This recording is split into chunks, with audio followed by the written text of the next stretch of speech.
Pero syempre, bago po tayo dumako sa ating talakayan, dito muna tayo sa ating Food for the Soul and Food for the Spirit.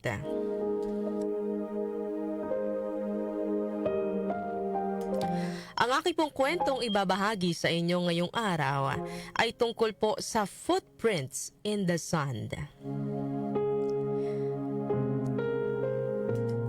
Isang gabi, nanaginip po ang isang lalaki at sa kanyang panaginip, nakita niya ang kanyang sarili na naglalakad sa tabing dagat kasama ang Panginoon. Sa tabing dagat, nakita niya pong nagpa-flash ang iba't ibang pangyayari sa kanyang buhay. Sa bawat yugto ng kanyang buhay ay may mga bakas ng paa sa buhangin. 2 ang bakas. Isa ay mula sa kanya at ang isa ay mula sa Panginoon. Habang tumitingin siya sa mga bahagi ng kanyang buhay, napansin niya na may mga pagkakataon na iisang bakas ng paalang ang nakikita niya sa buhangin. Napansin pa niyang ito ay madalas mangyari sa mga panahon na humaharap siya sa matinding pagsubok, kalungkutan at paghihirap.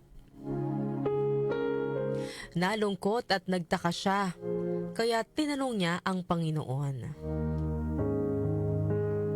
Panginoon, hindi po ba sabi ninyo, kapag sinunod ko po kayo ay hindi nyo ako iiwan? Pero napansin ko na tuwing dumaranas ako ng pinakamabigat na pagsubok sa aking buhay, ay iisa na lang ang bakas ng paa sa buhangin. Bakit po ninyo ako iniiwan sa mga panahong iyon na pinakakailangan ko kayo? Ngumiti po ang Panginoon at sumagot.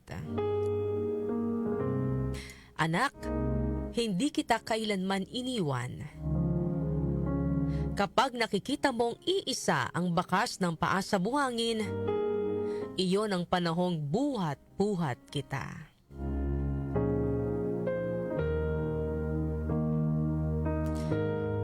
Ano po ang aral na mapupulot po natin sa kwento po natin ngayong Monday morning?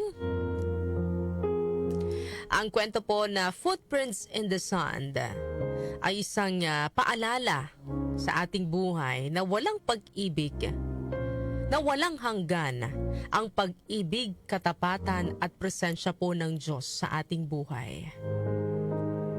May mga pagkakataon na akala po natin iniiwan po tayo ng Panginoon, lalo na kung ang mga problema ay sunod-sunod, parang wala ng katapusan.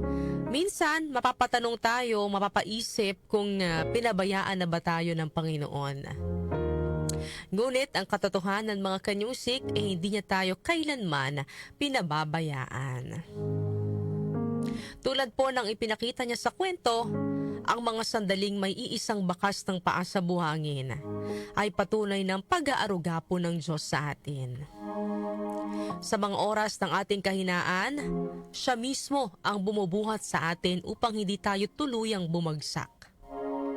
Sa mga pagkakataong tila hindi na natin kaya, siya po ang nagbibigay ng lakas upang tayo ay makabangon. Ang kwento pong ito ay nagtuturo rin ng malalim na pananampalataya at pagtitiwala sa kalooban ng Diyos. Hindi natin kailangan laging maintindihan ang lahat ng nangyayari. Ang kailangan lang po ay maniwala na may dahilan ang lahat ng bagay. At kasama natin ang Panginoon sa bawat hakbang ng ating paglalakbay. Kaya mga kanyusik, sa tuwing mararamdaman nating mabigat ang ating dinadala, huwag po tayong mawalan ng pag-asa. Sa halip, itaas natin sa Kanya ang lahat, ang ating takot, ang ating pagod at sakit, sapagkat ang Diyos po ay tapat sa Kanyang pangako. Hindi niya tayo iiwan kailanman.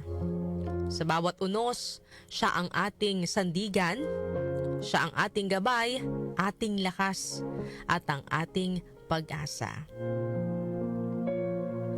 Sabi nga po sa Matthew chapter 11 verse 28, Come to me, all you who are weary and burdened, and I will give you rest. Kaya mga kanyusik, tumawag lang po tayo sa Panginoon at sa oras ng ating kahinaan, tutulungan po tayo ng Panginoon at tayo ay bibigyan niya ng pahinga. Yan po ang ating Food for the Soul and Food for the Spirit ngayong araw po ng Lunes.